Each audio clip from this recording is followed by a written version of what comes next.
दोस्तों 1 लाख ईंट मैंने सिर्फ भूसा बस डाल के पका लिया है। तो अभी आप देख सकते हैं ये वही वाला भट्टा है जिसमें कहा जाता है सिर्फ धान का भूसा यूज करके मैंने इस ईंट को पकाया गया था। तो ये भट्टा करीबन 1 लाख का था।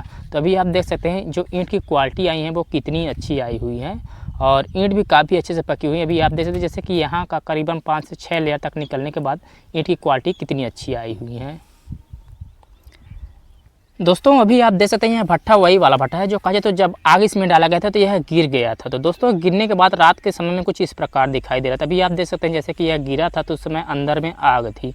तो दोस्तों आइए हम आपको दिखाते हैं कि हमने इसको किस प्रकार लगाया था।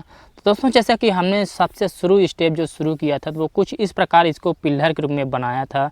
अभी आप देख सकते हैं इसको जो जमाने की या जो बनाने की प्रक्रिया होती है वो किस प्रकार होती है। यानी जो आप एक घेरा तैयार करोगे यानी जिसके किनारे किनारे आप लेयर उठाओगे तो उसके लिए आपको सबसे पहले इस प्रकार घेरा या इस प्रकार का रिंग आपको तैयार करना पड़ेगा। क्योंकि इसमें भूसा डाला जाता है तो भूसा डाला जाता है तो आपका भूसा ज़्यादा ना जाए, इसलिए आप इसमें एक बीच में पिल्लर भी डाल सकते हैं जिससे आपका व्यर्थ भूसा ना जाए। क्योंकि व्यर्थ यदि भूसा जाता है तो वहाँ की ईंट भी गल सकती हैं और कोई मतलब का नहीं रहेगा कि वहाँ की ईंट ज़्यादा पक गई।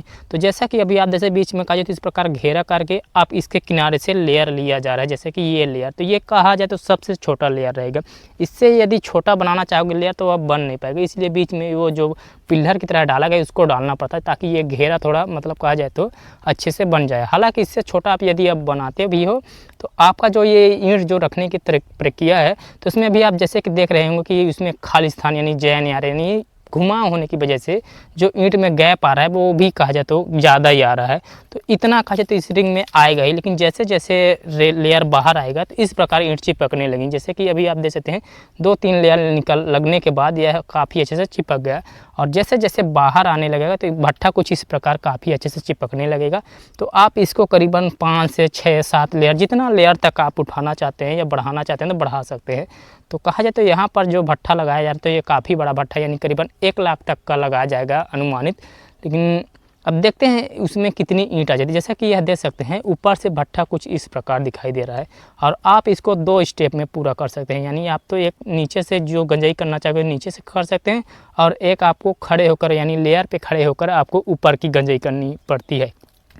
तो इस भट्टे की हाइट की बात की जाए तो आप इस भट्टे की हाइट 25 से 30 तक रख सकते हैं। यहाँ की जैसे कि कहा जाए तो 25 से 26 तक रखा गया है, वैसे तो आप इसको 30 तक भी रख सकते हैं। इसका जो ये प्रोसेस हाइट रहता है तो ये भट्टा कहा जाए 2 चढ़ने में पूरा होता है। उसके बाद जैसे ये भट्टा कंप्लीट होता है तो आप इसमें धान का भूसा यूज कर सकते हैं। आप अदर भी भूसे यूज कर सकते हैं जो जलने के बाद राख मतलब बन के रुके। जैसे कि धान का भूसा होता है तो जलने के बाद जो उसका राख होता है वो जलने के बाद रुकता है, लेकिन जो अन्य भूसे होते हैं वो हो सकता है ना रुकें, तो आप उसके अनुसार उसको यूज कर सकते हैं। तो इसमें धान का भूसा यूज किया जाता है। अभी देख सकते हैं साइज़ वगैरह कितना दिया गया है, लिमिट यानी ज़्यादा नहीं होना चाहिए ना ज़्यादा कम ही होना चाहिए। मैक्सिमम आप अपने एरिया के अनुसार इसको रख सकते हैं। जिससे हमारे एरिया के अनुसार इसको इतना रखा गया है तो इतने साइज़ में ईंट की यहाँ की काफ़ी आसानी से पक जाती है। और दोस्तों जो आग डालने का प्रोसेस है वो आप पर्दे वाले भाग से डाल सकते हैं। यानी पर्दे वाले भाग में आप कहीं पर कहा जाए तो 2-2, 3-3 फीट में आग गिरा के उस पर भूसा डाल के आप आग लगा सकते हैं। तो दोस्तों अभी आप इसमें जो भूसा देख रहे हैं जल रहा है तो ये करीबन 1-2 दिन का नहीं, करीबन कहा जाए तो ये 10वां दिन या करीबन 8वें दिन का है। तो अभी आप देख सकते हैं पूरी मतलब आग कहा जाए तो ऊपर आ गई। जैसे कि भी आप देख सकते हैं जैसे ये ऊपर आग आती है तो ये खाली भी होते रहता है तो इसमें भूसा डालना पड़ता है। तो दोस्तों जैसे ज़्यादा लंबा यदि भट्टा लगाया जाता है तो आपको भूसा डालने में इसी प्रकार का परेशानियों का सामना या फिर मुसीबत का सामना करना पड़ता है। क्योंकि इस भट्टे का पकने का जो प्रोसेस रहता है वो अजीब रहता है। यानी किनारे की ईंट आपकी पहले पकेंगी और फिर बीच वाली ईंट पकेंगी। जैसे कि आप देख सकते हैं साइड की मतलब जो ईंटें हैं या फिर साइड में जो भूसा डाला जाता है वो पहले बंद हो चुके हैं, वहाँ पर पहले ही जल गया है और जो बीच वाला भाग है वो अभी जल रहा है। तो इस प्रकार इसमें आग चलती है। तो अभी देख सकते हैं जैसे कि बीच वाला भाग जल रहा है तो यहाँ पर अभी भूसा डालना पड़ रहा है। तो यहाँ पर जब तक लगेगा तब तक आप इसमें भूसा डलाई कर सकते हैं और यह प्रोसेस आपका 15 दिन तक रहेगा। यानी 15वें दिन तक आपको इसमें जब तक खाली होते रहेगा तो आपको इसी प्रकार भूसा भरना पड़ेगा। और दोस्तों जैसे कि यह भट्टा कंप्लीट हो जाएगा तो आपको यहाँ पर जैसे कि आप देख रहे हैं कि यहाँ पर भूसा खाली हो जाता है तो वहाँ पर वही रहेगा कि आपको भूसा भरने के बाद फिर वह खाली नहीं होगा। यानी वह जल के कहा जाता है इसी प्रकार पूरी तरह काला काला यानी भूसा जलने के बाद वहीं पर रुक जाएगा। तो आप समझ लेना कि आपका भट्ठा कंप्लीट हो चुका है। तो जैसे जैसे कि यहाँ कंप्लीट हो गया है, जहाँ पर भूसा नहीं जल रहा है यानी कहा जाए तो पूरी तरह भर गया है, वहाँ पर नहीं डाला जा रहा है, और जो जगह कहा जाए तो बची हुई वहीं पर भूसा डाला जाता है। तो अभी आप देख सकते हैं यह अभी कहा जाए तो कंप्लीट होने के कगार पर है। अब कहा जाए तो ये वाला भाग जो बचा हुआ है तो ये आज बस में कंप्लीट हो जाएगा। तो दोस्तों आज कहा जाए तो इसको करीबन 13 से 14 दिन हो गए हैं, और कहा जाए तो अब यह कंप्लीट होने के ही कगार पर है। तो यहाँ पर जो खाली जगह है वहाँ पर अभी देख सकते हैं आग है, यानी कहा जाए तो आग जल रही है। तो यहाँ पर अभी भूसा डाला जाएगा। तो दोस्तों अभी देख सकते हैं वही वाला भट्ठा कहा जाए तो अब इसको खोला जा रहा है, यानी अब इसको इसमें पकाई का जो काम था वो पूरा हो चुका है। अब इसको खोला जाएगा। अभी आप देख सकते हैं इस साइड का जो गिर गया था तो उस साइड का नहीं बनाया गया था, क्योंकि वो बनाने लायक नहीं था। तो अभी इसमें कहा जाए तो हमारी गाड़ी लग गई है, हम इसको अभी भरना स्टार्ट करते हैं। फिर जैसे जैसे यह ईंट निकलेंगी तो इसमें की जो क्वालिटी है वो काफ़ी अच्छी आएंगी। तभी आप देख सकते हैं जैसे कि इसमें एक गाड़ी ईंट निकलने के बाद इसमें की क्वालिटी कुछ इस प्रकार आई हुई। इसी प्रकार का जैसे जैसे यह भट्ठा का जो तो लेयर अंदर की ओर जाएगा, यानी बाहर लेयर जैसे जैसे निकलेंगे तो अंदर के जो लेयर होंगे वो काफ़ी अच्छे आएंगे, इससे भी अच्छे आएंगे। दोस्तों यह प्रक्रिया काफ़ी अच्छी रही, क्योंकि इसमें ना तो आपको कोयला डालना पड़ा ना लकड़ी डालना पड़ा, सिर्फ आप भूसे से इस प्रकार ईंट कहा जाए तो 50,000 से 1 लाख तक के बीच में कितना भी ईंट पका सकते हैं।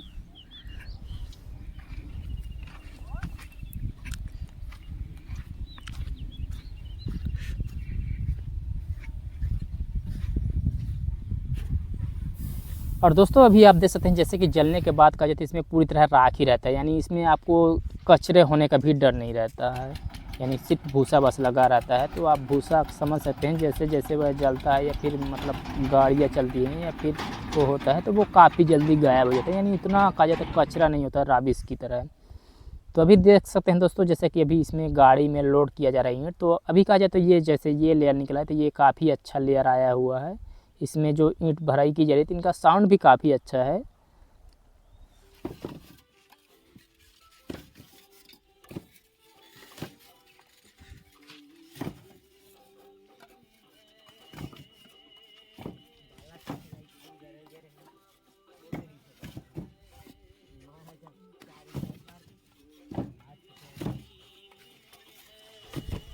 दोस्तों आज कहा जाए तो इसमें भट्ठे का आप साइज या रंग कलर वगैरह आप दे सकते हैं, क्योंकि इसमें करीबन 5 से 7-8 गाड़ी तक करीबन यानी करीबन 10,000 तक ईंट निकलने के बाद यह भट्ठा भी आप दे सकते हैं किस प्रकार दिखाई दे रहा है।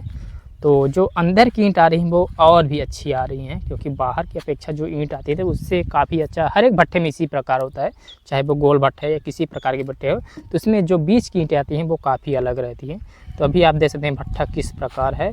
और दोस्तों जो कहा जाए तो भसका हुआ भट्ठा था वो इसी किनारे का था, तो वही कहा जाता है निकल गया है।